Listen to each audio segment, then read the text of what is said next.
ये भी हम बात कर रहे थे जी, कि अब जेन जी हम तो ये हैं, तो हम तो कोई डर है ही नहीं। लेकिन अभी मैं ये सुबह भी बात हो रही थी कि जो जेन जी है, हाँ सुबह चले उस पर थोड़ी सी अगर बात जी, करें जी, कि जेन जी वो है जिन्होंने आँख ही उस टाइम पे खोली है जब चारों तरफ मीडिया ही मीडिया, सोशल मीडिया और वो बिल्कुल सब, ऐसे ही है।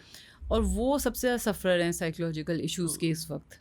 और जितने ये जो यूट्यूबर्स हैं, इन्फ्लुएंसर्स हैं, ये सारे जेन जी। बिल्कुल।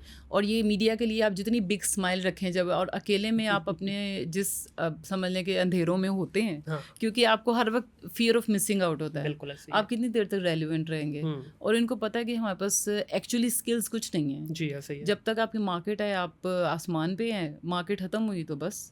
तो कहीं ना कहीं वो मीडिया पे कॉन्फिडेंट नज़र आने वाले लोग बैक एंड पे अगर आप उनको देखें तो वो उनकी अपनी फैमिली की गैदरिंग में देखना तो आपसे आंख भी नहीं मिला पा रहे होते हैं। ये हुँ, भी एक मैंने खुद देखा है कि फैमिली की गैदरिंग में वो इन्फ्लुएंसर आपसे आंखें नहीं मिला पा रहे होते, क्योंकि उन्हें पता है फैमिली में ये कोई प्राउड वाली चीज़ नहीं है, हाँ, बिल्कुल। जो दुनिया उनके पीछे भाग रही है। तो ये सारी जेंजी, तो वो जेंजी और वो सारे तो अपने प्रोफेशन समझते हैं, वी आर द इन्फ्लुएंसर, तो उनको शर्म और डर कोई नहीं है। वो तो बीवियों को ले आते हैं ना, आपको हाँ, ऐसे ही है, सॉरी बिल्कुल टू से, ऐसे ही वो है। तो बीवियों को सामने ले आते हैं ना। हुँ, तो यूट्यूबर्स और सारे इसी जनरेशन का पार्ट है जहाँ फियर तो बहुत पीछे रह गया। अब तो फियर ऑफ मिसिंग आउट है, जैसे मैंने कहा कि कहीं पीछे ना रह जाए। वो जैसे रिलेशनशिप, अच्छा तुम्हारा रिलेशनशिप है वो मेरा नहीं है, मैं पीछे ना रह जाऊँ, चलो मैं भी कर लेती हूँ एक्सपेरिमेंटेशन। अब देखिए कितनी शर्म की बात है ये कि इस चीज़ को बड़े फ़ख्र से बताया जाता है, लड़का हो या लड़की, आई मीन रिलेशनशिप। हाँ। ये वेस्ट का कल्चर था जिसको हमारे इस मुस्लिम मुआशरे के अंदर इस वक्त बड़े प्राउड से बताया जाता है कि सॉरी मैं रिलेशनशिप में हूँ इस वक्त, वो लड़का हो या लड़की हो जाए। अब इसका एक और बल्कि ज़ाहिर है आपका इंटरेक्शन ज़्यादा होता है इन बच्चों से, आप बेहतर इस पे बता सकती हैं। एक और चीज़ हमने देखी है कि सो कॉल्ड जो रिलेशनशिप जिसको इन्होंने नाम दिया हुआ है, उसको कुछ लोग इससे भी थोड़ा एक्सटेंड कर गए हुए हैं। एक तो है ना कि ठीक है भाई हम जब तक हैं यहाँ पे उस वक़्त तक वो एक किस्म का आपस में कॉन्ट्रैक्ट है उनका, ठीक है, वो रह रहे हैं साथ में, लिविंग रिलेशनशिप जिसको नाम दिया हुआ है इन्होंने। इस पे क्या कहना चाहेंगे? जो कि हमारा कल्चर ही नहीं है। कल्चर दूर-दूर तक, कल्चर छोड़े, सबसे पहले तो आपके दीन ने आप पे पाबंदी लगाई ना इस चीज़ पे। तो दीन तो बहुत ही पीछे रह गया है हाँ। ना, मतलब हमारा जो हुलिया और हमारा सारा वो तो पीछे कहीं रह गया है। लेकिन हुँ, लिव इन और सारी, तो मैंने कहा उनको फियर ऑफ मिसिंग आउट है।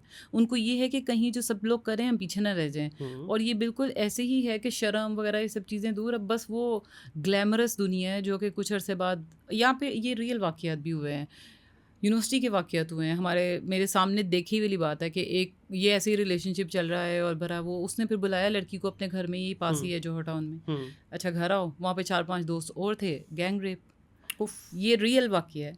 और मैं सोचा कि इस बच्ची का, दोनों यूनिवर्सिटी के स्टूडेंट्स हैं, उसको इतनी भी समझ नहीं है कि किसी के घर तक चले जाना हाँ, और इतना ब्लाइंडली ट्रस्ट करना, और आगे से वो भी स्टूडेंट, उन दोनों को पता है कि हम यूनिवर्सिटी के स्टूडेंट हैं। और ये आपके ये ऐसे वाक़यात, अब इसमें फ़ियर कहाँ है? और फ़ियर तो अपनी अपनी इज़्ज़त का भी फ़ियर नहीं है, वो भी हुँ, ख़त्म हो गया। हुँ। ये तो ये बेसिकली है वही ग्लैमरस वर्ल्ड, पता नहीं हम अगर ये नहीं करेंगे तो अगर हम जाए, वो बेसिकली इन्हीं बातों से तो ब्लैकमेल करते हैं। हाँ। तुम मेरे पे इतना भी ट्रस्ट नहीं करती। आजकल जो चल रहा है वो यही होता है ना, कहते हैं ना कि वो मेल्स ज़्यादा, लड़के जो हैं वो ज़्यादा पिक्चर्स क्यों माँगते हैं? हुँ, सबसे पहले होता है जो पिक्चर्स शेयर करो, क्योंकि वो उनको विजुअल्स इफ़ेक्ट करते हैं। हाँ, और लड़कियाँ कहती हैं मैसेजेस, क्योंकि उनको साइकोलॉजिकली सुनना ज़्यादा अच्छा लगता है। सही। तो वो जितनी मीठी-मीठी बातों में उलझा सकते हैं, उलझते हैं, और वो फ़ैसिनेट होती हैं बाय लुक्स। हुँ, तो वो एक साइकी तो है, लेकिन अल्टीमेटली है वो इसी सोशल मीडिया का शिकार, प्लस अपनी सराउंडिंग में जो देख रहे हैं। और स्टडीज़ में कोई फ़ोकस ही नहीं, मतलब जो पर्पस था वो ही गुम हो गया। वो तो गुम हो गया बिल्कुल। अब इवन ये यहाँ तक नहीं रहा, डॉक्टर साहब जब आगे हुँ, फ़ील्ड में आ रहे हैं ना बच्चे, हुँ, वहाँ पे भी यही प्रॉब्लम है ऐसी कि जब वो फ़ील्ड में आएँगे क्योंकि उन्होंने पढ़ा कुछ है नहीं, हाँ। जब वो प्रॉपर अपने प्रोफ़ेशन में आते हैं, अब वो अखराजात उन्होंने इतने बढ़ा लिए हैं अपने, अब पीछे फ़ैमिली का प्रेशर, सोसाइटी का प्रेशर, कमा के लाओ, अब वो जब आते हैं, हमारे पास आते हैं, अब देखिए हमारे पास कोई दरख्त तो लगे नहीं जिससे उतार के देने हैं हमने। हमने भी कमाना है तो उनको देना है ना आगे। तो जब उन बच्चों को हम देखते हैं साथ में, 2-4 महीने वो सीरियस होके काम करेंगे, उसके बाद या तो कंपनी में ही इधर-उधर मुँह मार के कोई रिलेशन बना लेंगे या बाहर से कोई रिलेशन बना हाँ, यही लेंगे। तो मैं अभी कहने थी, फिर वो ढूँढेंगे ना हाँ, कि अच्छा सहारा भी नेक्स्ट। बिल्कुल। और फिर लाइफ उनकी ऐसी, तो एक पहले यूनिवर्सिटी लाइफ यहाँ तक चली, अब नेक्स्ट कहीं नहीं है तो फिर दूसरा रिलेशनशिप शुरू कर लें। हुँ, तो इसलिए मैंने शुरू में कहा कहीं ना कहीं सिस्टम है हमारा समहाउ, कि उनका भी कसूर है, सिस्टम भी उसमें इन्वॉल्व है, पेरेंट्स अपनी जगह पे, कि पेरेंट्स बच्चे खास तौर पे जो ऐसे एरिया से आते हैं, पेरेंट्स इतनी ओपन कम्युनिकेशन भी नहीं करते। हाँ, तो बच्चे को ज़रूरत पड़ती है फिर जो मेरे साथ ओपन कम्युनिकेशन करता है मैं वहाँ जाऊँ। सही, बिल्कुल ऐसे वो ही है। भी एक बहुत वो बड़ा मोहब्बत फैक्टर बाहर है। ढूँढते हैं, वो कहते हैं हाँ, नहीं घर कि से जो तो यहाँ हमारे नहीं पे मिल रही तो सख्ती है। चलो बाहर।